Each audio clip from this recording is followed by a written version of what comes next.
y del Espíritu Santo. Amén. Jesús, luz verdadera que ilumina a todo hombre, luz que llega a este mundo.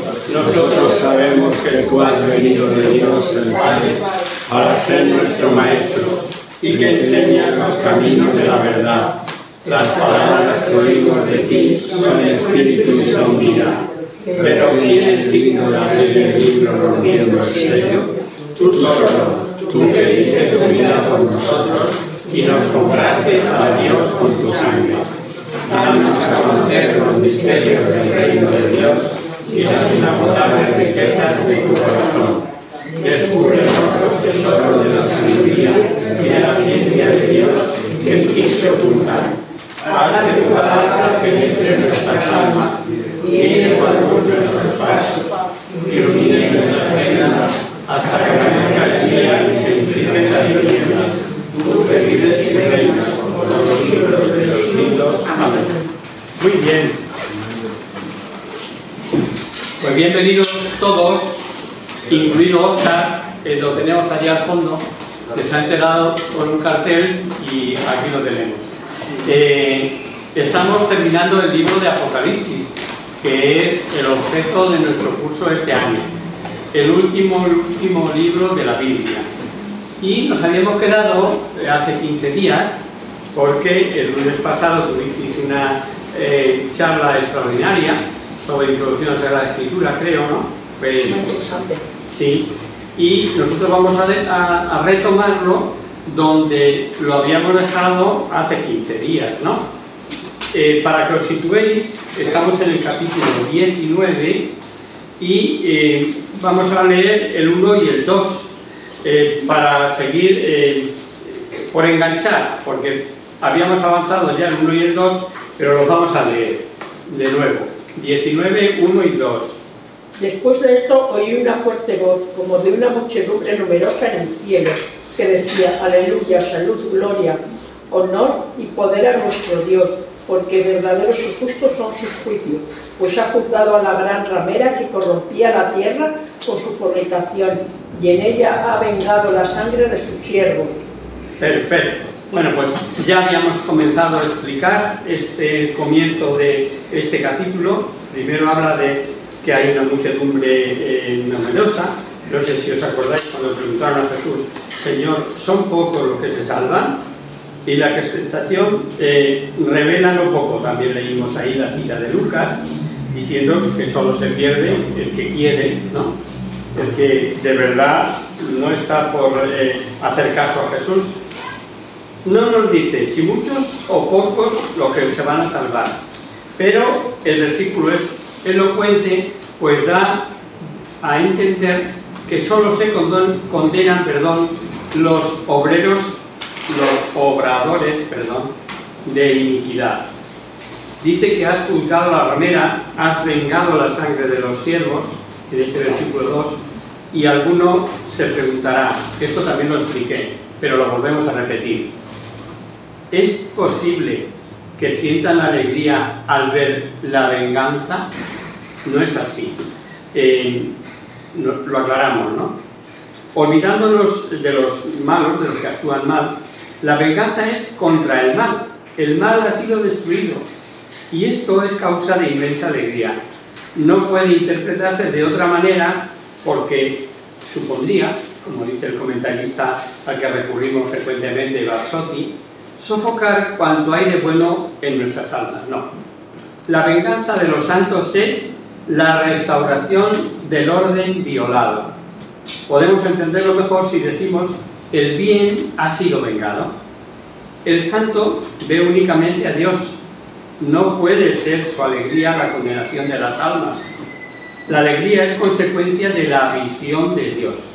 Es un ver a Dios sin sombra alguna, y todo lo que no sea Dios ha desaparecido. Tal es el gozo, la felicidad inimaginable de esta visión beatífica. Pero hay un razonamiento de este especialista que causa cierto espanto. Lo simplificaremos, dice: el mal de alguna manera se identifica con el ser. El ser se identifica con el mal. El obrador del mal, el pecador, es de alguna manera el mal encarnado.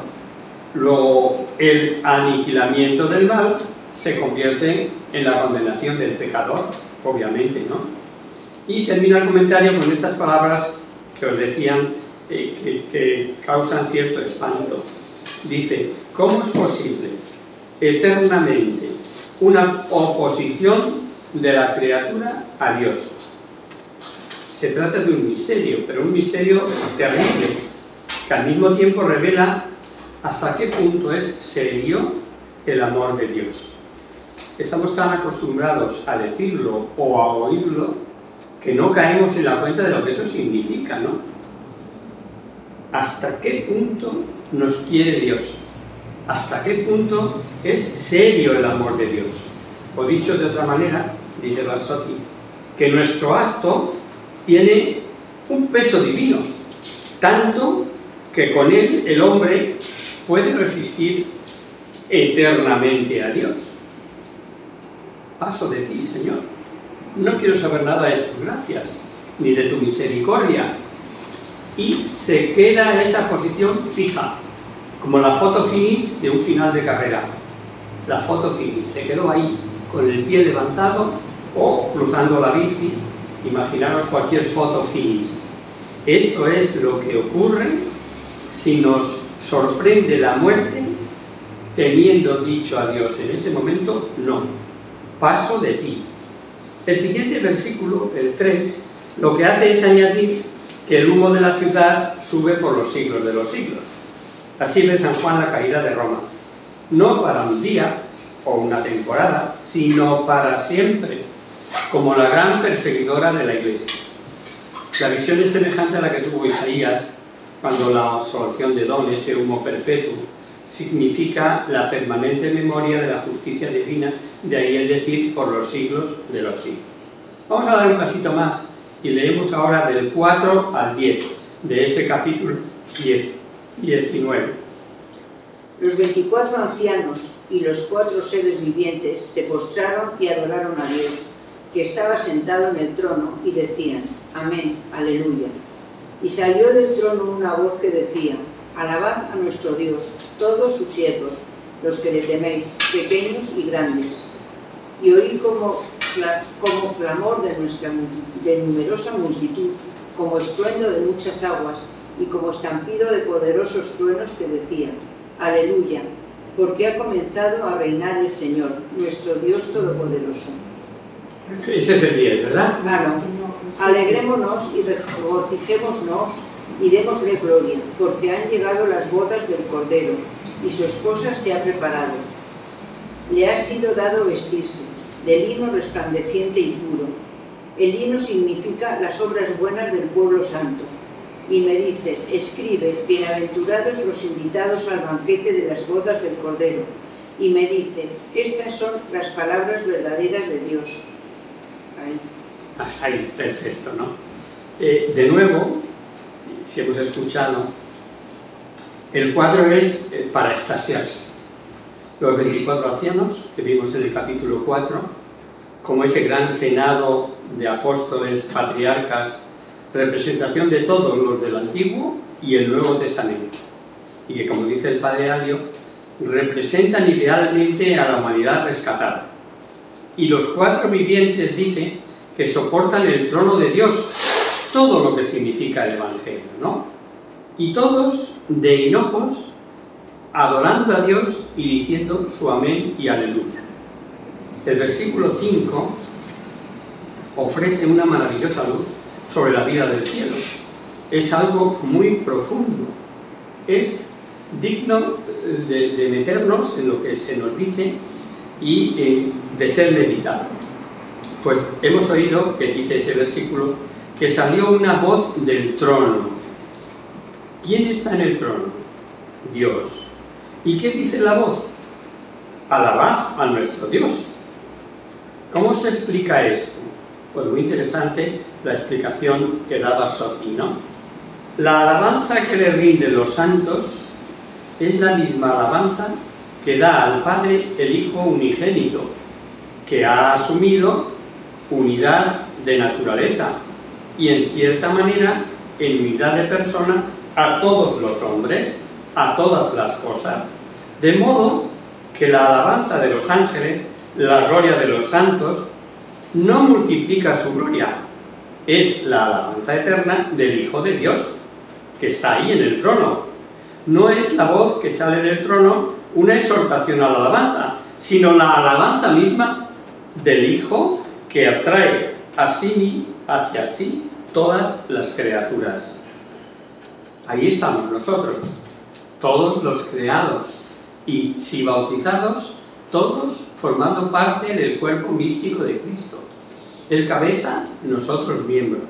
Y si en esta alabanza desde el trono es Cristo mismo, en cierta medida, o en cierto sentido, desde ese trono, también nosotros con Él, que formamos el Cristo total. Y el final también merece consideración por decir a los siervos: cuantos teméis a Dios, grandes y pequeños.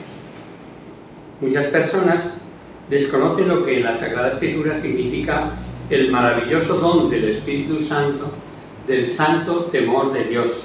Es un don del Espíritu Santo, ya lo hemos explicado otras veces, y algunos aluden como que es tenerle miedo. No es así. Basta armonizar las Escrituras. Unas cuantas citas, que os digo a título de ejemplo, aclaran las ideas. El temor de Dios es, según el capítulo 8 de Proverbios, odiar el mal. Y según el mismo libro, en el capítulo 14, es andar en rectitud. Y el eclesiástico dice, buscar el agrado de Dios. Así se explica que para los primeros cristianos, tener temor de Dios era sinónimo de ser justo, ser santo, guardar los mandamientos. Por eso se repite que es el principio de toda sabiduría, el santo temor de Dios. Y como ejemplo vemos eso que decían de Cornelio, el centurión convertido, que vemos en los Hechos de los Apóstoles, y dicen que la Iglesia progresaba en el temor de Dios. Progresaba en santidad, progresaba en santificación. Hablan algo de este hombre que procede no del judaísmo, sino del paganismo, y dice que era temeroso de Dios, o dicho de otra manera, era justo.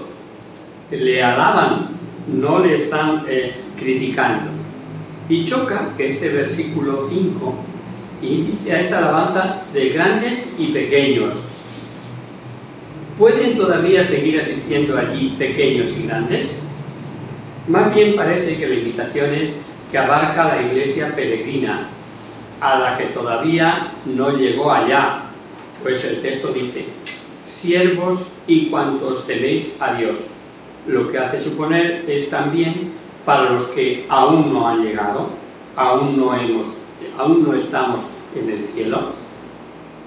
Y de nuevo volvemos a comprobar que San Juan no puede expresar como desearía y nos dice que oyó una voz que era como, que habla de aguas torrenciales, voz como fragor de truenos, magnífica expresión incluso desde el punto de vista poético. Y nos dice la razón del regocijo.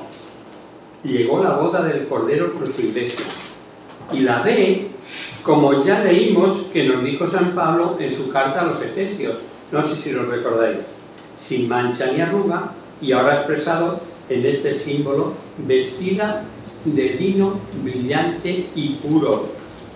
Y como el mismo texto aclara, que tan deslumbrante vestido son las obras justas de los santos. Ya sabemos con qué vestidos nos hemos de presentar. El vestido de las obras. Olvidémonos de si lino, de si pantalones vaqueros. Allí ya no hay esto. Son las obras justas, puras de los santos, ¿no? Vale la pena ver cómo se amortajan a grandes personalidades con sus bandas, medallas, banderas, con sus togas, si son magistrados, con sus moradas sotanas, los cardenales, incluso a los mismos papas con sus tiaras.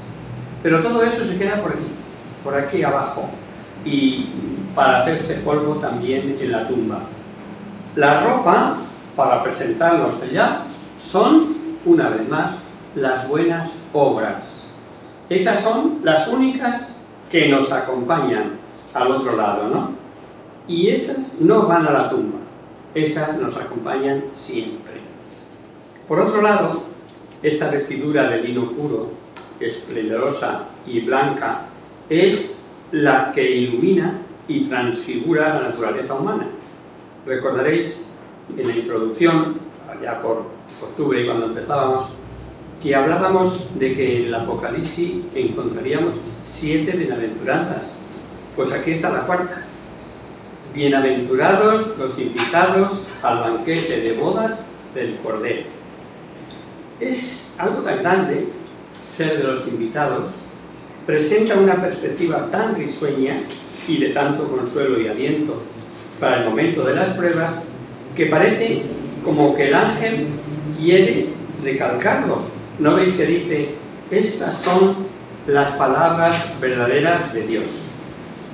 La impresión del vidente me estoy refiriendo a San Juan, claro, ante tal cuadro de felicidad es tal que le hacen caer con intención de adorar al ángel. Y el ángel le recuerda que la adoración, o culto de adoración o latría, solo a Dios. Para los que tomáis nota, esto estaba en el Pentateuco, la segunda ley. Se elige una ley en el Éxodo, y en el Deuteronomio, segunda ley, en el capítulo 6, versículo 13, aquí sale esto, ¿no? Y así se lo dijo Jesús a Satanás cuando las tentaciones en el desierto, solo a Dios adorarás. Y así lo veremos próximamente en el final del libro, en el capítulo 22. Y si el culto de adoración es exclusivo para Dios, y Jesús se dejó adorar de los pastores, de los ciegos, de los magos, de los mismos apóstoles y hasta de los ángeles, como dice la carta a los Hebreos, que estamos leyendo ahora en la liturgia, como está escrito en Hebreos 1:14, si esta adoración se da a Cristo, es que no cabe duda de que Jesucristo es Dios. Y termina el fragmento leído diciendo que el testimonio de Jesús es el espíritu de profecía. Si recurrimos a muchas citas, la Sagrada Escritura, veréis que ese testimonio de Jesucristo es su palabra, es la palabra de Dios, es el conjunto de revelaciones que Cristo nos enseña de parte de su Padre. Y esta revelación, o palabra de Dios, es la que inspira a los apóstoles, a los profetas y a todo cristiano para transmitir al mundo el mensaje de Dios. Cuando se nos atribuye a nosotros, cristianitos de a pie, el título de profetas, ya sabéis lo que quiere decir. Profeta no es ni Isaías ni Jeremías, que lo son, ni nosotros somos ninguno de esos personajes. Somos los que hablamos en nombre de Dios, o el mensaje de Dios, o las palabras de Dios. De ahí viene la definición de profeta. El que profiere, el que habla, el que dice, no el que está haciendo previsiones o adivinanzas, sino el que habla en nombre de Dios. Juan da testimonio, dice al empezar el libro, degollados por la palabra de Dios y el testimonio. Habíamos leído hasta no sé cuándo, hasta el 5, Hasta el 10. hasta el 10. Pues vamos a leer ahora del 11 al 16. Entonces vi en el cielo abierto y había un caballo blanco. El que lo monta se llama Fiel y Veraz, y busca y combate con justicia. Sus ojos llamas de fuego, llama de fuego. Sobre su cabeza muchas diademas. Lleva escrito su nombre que solo él conoce.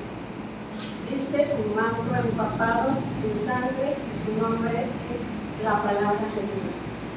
Y los ejércitos del cielo, vestidos de lino blanco y puro, Seguían sobre caballos blancos. De su boca sale una espada afilada para herir con ella a los paganos. Él los regirá con cetro de hierro. Él pisa el lagar del vino de la furiosa ira de Dios, el Todopoderoso. Lleva escrito un nombre en su manto y en su muslo, Rey de Reyes, Señor de Señores. Luego vi a un ángel. Es el 16, sí. Ha llegado. Perfecto. Muy bien. Solo por rematar lo que os estaba diciendo antes de mandaros leer, en esto de hablar o preferir, los profetas intervienen en todo cristiano para transmitir al mundo el mensaje de Dios. Y Juan da testimonio, dice, degollados por la palabra de Dios y el testimonio. Eso lo vimos ya en el capítulo 6 al principio.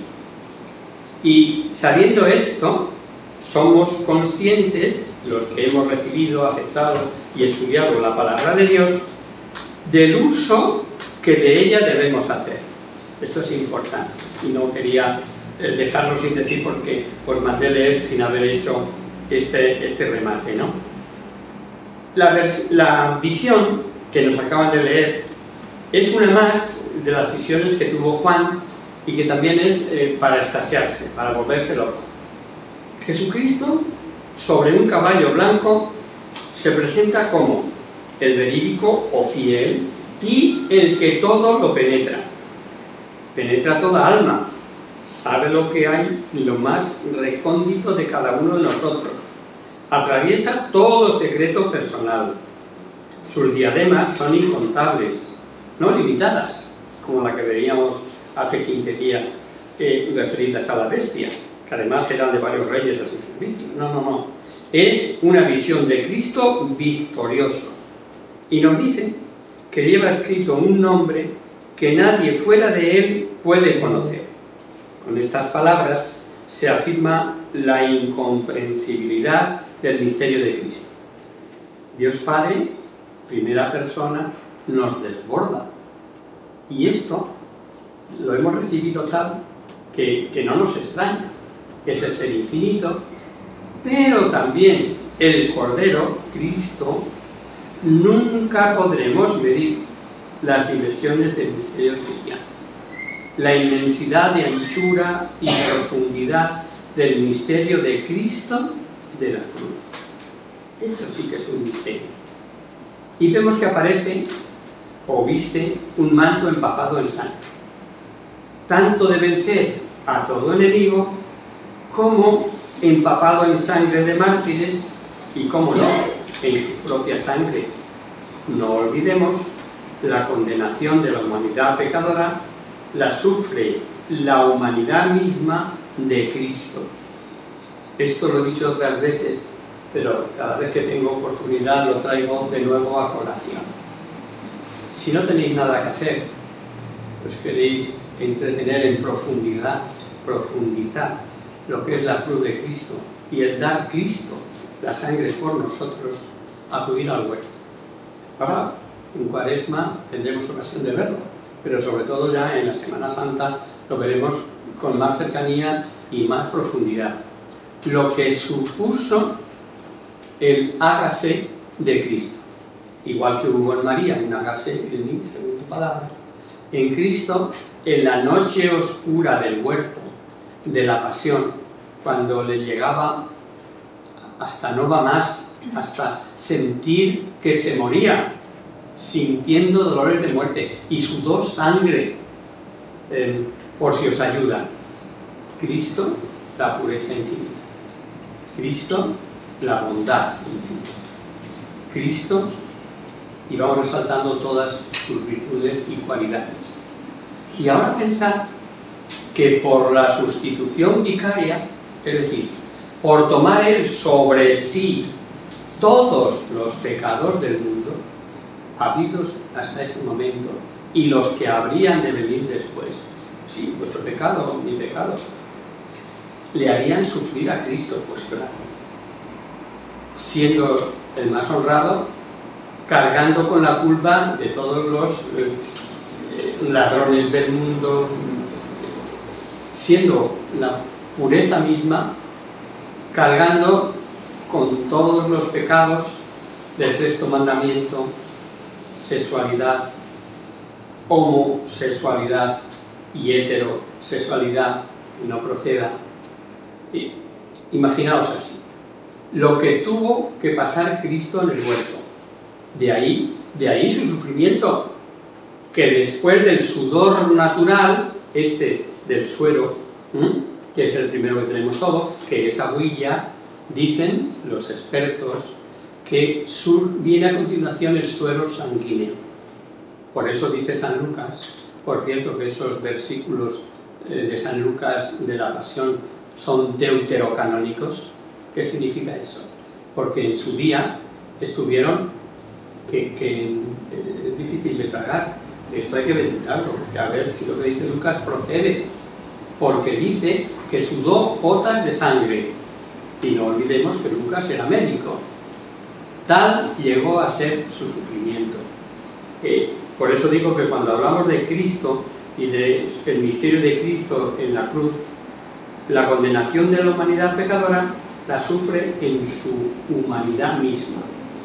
La sangre de su pasión es la vestidura de púrpura del Rey victorioso, ya que lo he dicho, que la victoria de Cristo no es la condenación de los hombres. Ha hablado de pisar el lagar de la ira de Dios. ¿No es esto precisamente la pasión de Cristo? Hemos pues escuchado que su nombre es Verbo de Dios, la palabra de Dios, persona divina, que tomó naturaleza humana, como San Juan nos deja otro nombre que es más fácil de entender: Rey de Reyes y Señor de Señores. Y tal soberano la siguen ejércitos celestiales sobre caballos blancos. Hace referencia al tema del lino, ¿y vuelve a significar lo mismo, el lino? ¿A qué lino te refieres? Sí, porque... Los vestidos. Sí, o sea... Ah, por lo del vestido. Claro. No tiene nada que ver. Son dos cosas distintas. El lino, que hemos leído anteriormente, está como ejemplo de lo que debe ser, y aquí en este caso es que nos pintan a Cristo sobre el caballo blanco, sobre un manto, igual, en el fondo viene a decir lo mismo, pero son dos aspectos diferentes. Hablando del lino físico que viste Jesús sobre el caballo blanco, y el otro lino de las obras buenas. En Cristo se dan las dos, nos da lo mismo, pero hace referencia a dos cosas distintas. Sigo. Decía que el Verbo de Dios, la palabra de Dios, persona divina, que tomó naturaleza humana, y que San Juan nos dejaba otro nombre que lo entendemos mejor, ¿no? Porque nos dice Rey de Reyes y Señor de Señores. Y a tal soberano le siguen ejércitos celestiales sobre caballos blancos. No sé si recordáis el pasaje. Ahora sí que le siguen esos ángeles a los que sin duda se refirió en el huerto, cuando dijo: ¿no sabéis que puedo pedir a mi Padre legiones de ángeles? O sea que allí queda claro que Él se entrega, pero cuando se refiere a legiones de ángeles, tiene poder para ello, ¿no? Y al decir que el nombre lo llevaba sobre el muslo, el manto, piensan algunos intérpretes que el nombre está en el manto sobre la parte del muslo. No tiene mucha importancia, pero un poco para que nos hagamos idea si creemos que son dos cosas diferentes. O sea, se puede estar refiriendo a lo mismo con el muslo, o sea, el manto sobre el muslo.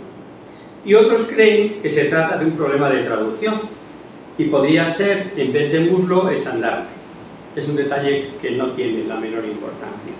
Más importancia tiene lo de Señor con mayúscula, ¿no? Y por si fuera poco, Señor de Señores.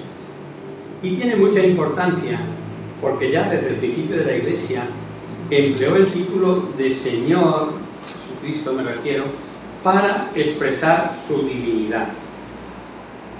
Dejó Jesús sin habla a sus enemigos, poniéndoles aquel ejemplo, no sé si os acordáis, en el compromiso de declarar la divinidad del Mesías, en una de esas intervenciones que vienen a buscarle las cosquillas a Jesús. Fíjate, no era inteligente ni nada, ¿no? Que les dejaba siempre chafados. Pues le dice, y aludiendo al Salmo 110, dijo el Señor a mi Señor, siéntate a mi diestra, y le ponen la disyuntiva de a qué Señor se refiere. Si David, ¿no? Se considera el Señor y es el Señor. Pero hay más citas, hay más. El primer mártir, San Esteban, murió diciendo, Señor, no les tengas en cuenta este pecado. E Isabel, en la visitación, dijo de María, la madre de mi Señor. Hemos estado celebrando la misa de vísperas de mañana, que es la Anunciación o la Encarnación. Hay muchas chicas, señoras, que llevan este nombre de Encarnación o Nuncia, Nunchi. Yo conocía a una Nunchi, referido también al día de mañana, ¿no? De la Anunciación de la Virgen.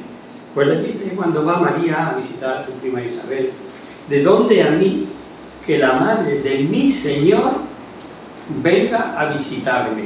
Para un judío, Señor, es decir, Dios. Y no olvidéis que ahí lo dice Isabel, lo dice el texto, llena del Espíritu Santo. O sea que si queréis buscar en el texto sagrado, os encontraréis con todas estas sorpresas. Y atención, ¿cuántas veces nosotros también nos referimos en nuestra oración a Jesús con el título de Señor? Muchas. Señor mío, la misma expresión de la consagración, el alzamiento tanto de la forma como del cáliz. Yo aprendí de pequeñito que lo más correcto, si no sabes qué decir, si no sabes hacer una oración pura, es pronunciar las palabras de Señor mío y Dios mío. Dios mío y Señor mío.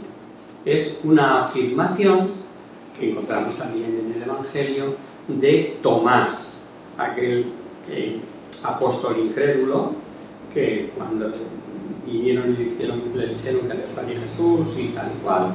Jesús, que es muy bueno, muy majo, no os lo recuerde, le dice, ven Tomás, mete la mano en mi costado y tu dedo en las llagas de él.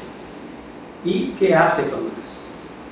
Cae al suelo de hinojos y no se le ocurre más que decir, Señor mío y Dios mío. Y un nombre, el nombre de Dios, un judío no lo pronunciaba así como así. Lo evitaba, porque, según el Antiguo Testamento, eso era judío, era tabú. Y tanto él, que es judío, Tomás, como el que lo cuenta, que es San Juan, judío los dos, no tienen apego ninguno en decir lo que es Señor mío y Dios mío. Es un reconocimiento explícito y expreso de la divinidad de Dios. Por eso digo que a mí me lo indicaron de pequeño, yo os lo digo por si os sirve, que en el lanzamiento, en la Eucaristía, basta que digáis con corazón, con fe, poniéndole los 5 sentidos, Señor mío y Dios mío, para hacer la adoración perfecta a la Eucaristía. Bien, pues sin duda lo decimos muchas veces, pero ¿en cuántas de ellas somos conscientes de que para decirle Señor con todo lo que ello significa, es necesario que obre en nosotros el Espíritu Santo? Vamos a buscar una cita del Nuevo Testamento. 1 Corintios 12, 3.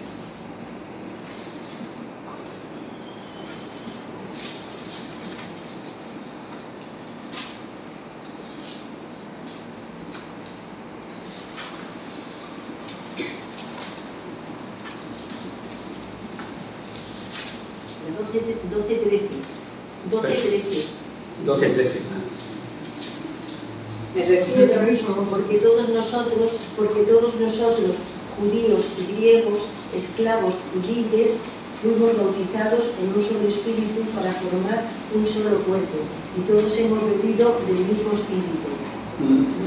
Lo debo tener mal. Es también de Corintios, en la que dice aquello de nadie puede decir Jesús es el Señor sino es por la acción del Espíritu Santo. Esa es la cita que quería que leyéramos, pero debo de tenerla mal. Bueno.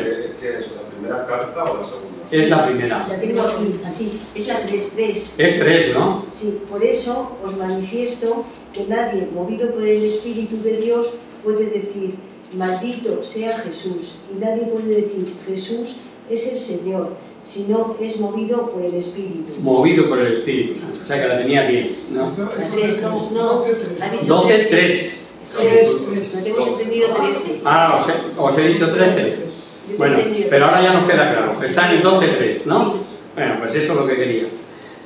Y ahora ya, después de esto, de que cuando decimos Jesús es el Señor, o Señor mío, quien nos mueve, quien nos inspira, es el Espíritu Santo. Pues vamos a seguir leyendo donde estábamos. Creo que nos habíamos quedado en el versículo 16, pues vamos a leer a 17 y 18. De Apocalipsis ya, ¿eh? Sí.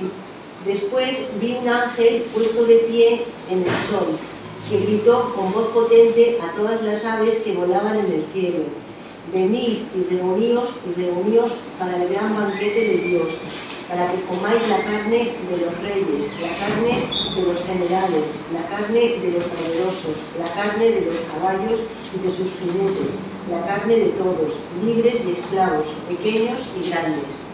Perfecto.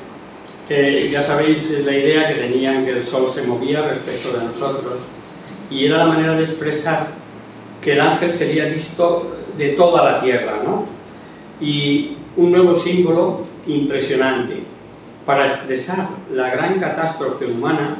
Habla de gran festín de aves carnívoras que sabemos acuden a la muchedumbre de cadáveres que quedan después de las derrotas, ¿no? Y por supuesto que estas expresiones fuertes empleadas por San Juan con estilo apocalíptico no hay que tomarlas al pie de la letra, ya lo hemos venido advirtiendo a lo largo del curso, pero el mensaje de que allí grandes y pequeños, libres y esclavos, sí es expresivo. Y por duras que se presenten las derrotas y por lo tanto las victorias del Cordero, no olvidemos que las victorias de Cristo son siempre espirituales. Traslademos el sentido aquí para que nos quede claro que no estamos hablando de mensaje de comer las aves carnívoras cuerpos, sino que estamos hablando espiritualmente, ¿no? Y en el capítulo anterior hablamos, no sé si os acordáis, de la famosa batalla de Armagedón, y os habéis enterado en que acabó la batalla, ¿verdad que no? Pues vamos a leer ahora, del 19 al 21. Vi la bestia y los reyes de la tierra y sus ejércitos, congregados para hacer la guerra contra el que montaba el caballo y contra su ejército. Y fue apresada la bestia, y con ella el falso profeta, el que hizo las señales en su presencia, con las que extravió a los que recibieron la marca de la bestia, y a cuantos adoraron su imagen. Vivos fueron arrojados los dos al lado del fuego, que arde en azufre. Los demás fueron muertos por la espada del que montaba el caballo, por la que salía de su boca, y todas las aves se hartaron de sus carnes. Perfecto. Como es la hora, lo vamos a dejar aquí, que esto precisa ser explicado con detalle, ¿no? Primero la palabra, o sea, primero la espada que sale de su boca. Ya sabéis que nos referimos a la espada de doble filo, la palabra de Dios, que habla la carta a los hebreos con mucho detalle. Y luego, qué ocurrió y cómo ocurrió, porque al final solo quedó la bestia, ¿no? Lo otro, pues parece que ha pasado rapidito. Lo vemos el lunes que viene, si os parece, ¿vale? Rezamos a la Virgen. ¿Tenéis oración por ahí, los nuevos?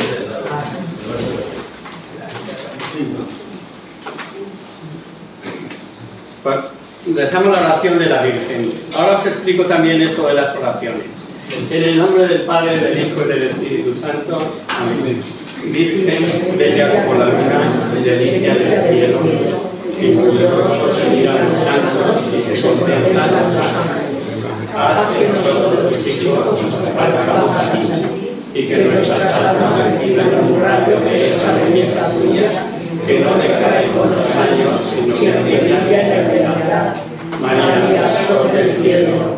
Despierta tú la vida donde haya muerte, e ilumina los espíritus en que haya tinieblas. Reflejándote en el rostro de tus hijos, concédenos un deseo de tu luz y tu fervor. María, poderosa como un ejército, concede a nuestra vida la gloria. Somos tan débiles y nuestro enemigo nos vence con tantos estragos. Mas con tu bandera nos sentimos seguros del cielo. Él conoce el poder de tu bien y tiene la majestad de tu mirada.